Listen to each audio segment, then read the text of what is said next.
In 2007, a 23-year-old man in the UK started experiencing something that should have lasted 30 seconds and never stopped. Déjà vu, that flicker of false familiarity most of us feel a few times a year, settled into his life permanently. He stopped watching television. He stopped reading the news. He stopped listening to the radio. Because every single time, his brain told him the same lie. You've already seen this. Doctors ran scans. His brain looked completely normal. And what they eventually figured out about his case didn't just explain what was happening to him. It forced scientists to rethink what déjà vu actually is for the rest of us. Somewhere between 60 and 80% of people will experience déjà vu at some point in their lives. It usually lasts under a minute. It happens, it confuses you, and it's gone. For most of the 20th century, nobody could say with any confidence what was actually happening inside your skull when it hit. The first real clue came by accident, in an operating room. In the 1930s, a neurosurgeon named Wilder Penfield was operating on epilepsy patients who were awake during surgery, conscious, talking to him while he worked. To find the damaged tissue causing their seizures, he touched a mild electrical current to different parts of their exposed brains. And when that current hit the temporal lobe, strange things happened.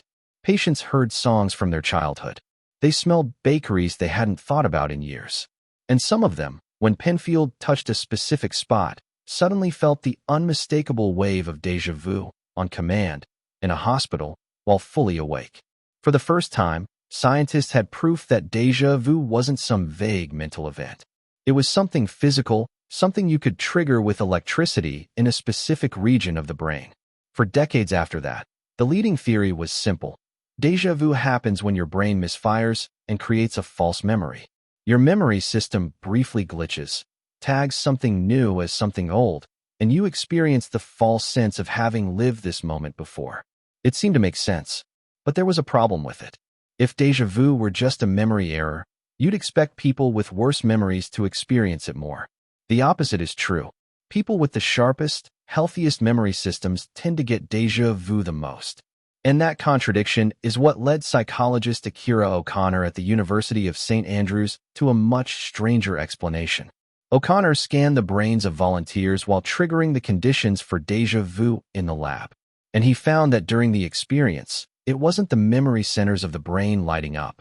It was the frontal lobes, the regions responsible for decision-making and conflict resolution. The same regions that check your thoughts for accuracy. His conclusion was almost the opposite of what everyone assumed. Déjà vu isn't your brain making a mistake. It's your brain catching one. Somewhere in your memory system, a false signal of familiarity gets generated, a flicker that says, I've experienced this before. And your frontal lobe, instead of accepting it, runs a check. It searches for the actual memory that signal is pointing to. It doesn't find one. And in that half-second gap between the false signal and your brain rejecting it, you feel déjà vu. It's not a glitch slipping through. It's the sound of your own internal fact-checker catching a glitch before it becomes a real false memory. And that explains the paradox. Déjà vu happening more in young, healthy brains isn't a contradiction at all once you see it this way. A sharper fact-checking system catches more errors. As we age, and especially in conditions like dementia, that system weakens. Memory errors actually increase. But the checking process that would normally flag them starts to fail. People stop catching their own false memories, and so they stop experiencing déjà vu, even while believing things that never happened. O'Connor has pointed out exactly this. Déjà vu reliably declines with age. At precisely the same time, memory itself gets less reliable. Which means the feeling you've spent your whole life writing off as a weird glitch might actually be a sign that your brain is working exactly the way it's supposed to. Now go back to that 23-year-old man.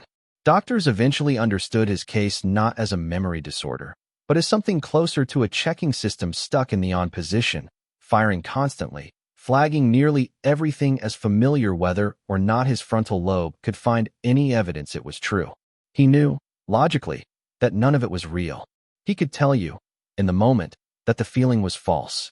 But the system that was supposed to fire occasionally, correct itself, and move on, never stopped running.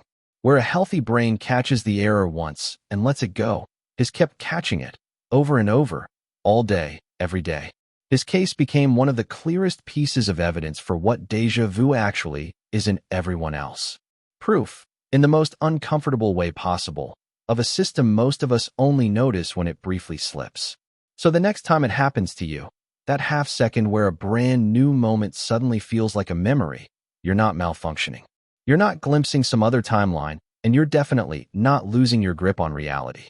You're catching your own brain in the act, watching it flag a signal, check it against everything you've actually lived, and quietly correct itself before you ever believe the lie. That young man's brain never learned to stop checking. Yours checks once, fixes itself, and moves on so fast you barely notice. And for one strange half second, you get to watch it happen. If this caught your brain, subscribe, like, and comment.